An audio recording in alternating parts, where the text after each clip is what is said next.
افغان بېسیم شرکت څخه نړۍ مننه چې دغسې یو فرصت برابر کړی تر څو دا هېوادوال چې موږ یې همیشه په تلویزیون کتلي خو نږدې نه یو کتلي هغوی ته دا زمینه برابره شي تر څو دوی راشي نږدې نه موږ ګوري کې موږ لله الحمد د مخابراتو محترم وزارت او اترا ادارې په همغږۍ همکارۍ وکړلی شول چې موږ خپل د 5G خدمات ازمایشي خدمات په کابل او ننګرهار ولایتونو کې پیل کړل. خوشحاله یم چې افغان بېسیم سره د تیرو 3 کلونو سفیر یم او دوی خدمتونه د ویاړ دي. دوی ډېر خدمتونه وطن دپاره کړي د خلکو لپاره نه یوازې انټرنیټ برخه کې چې تاسو ټول ته انټرنیټ رسېدلی 4G 5G د افغانستان بېلابېلو ولایتونو کې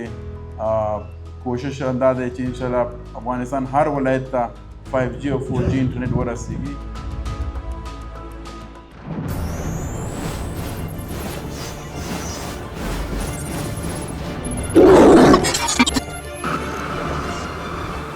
افغان بېسیم افتخار دارد که اولین شبکه ازمایشی خدمات 5G در افغانستان است و افغانها را با جهان دیجیتال متصل می‌سازد.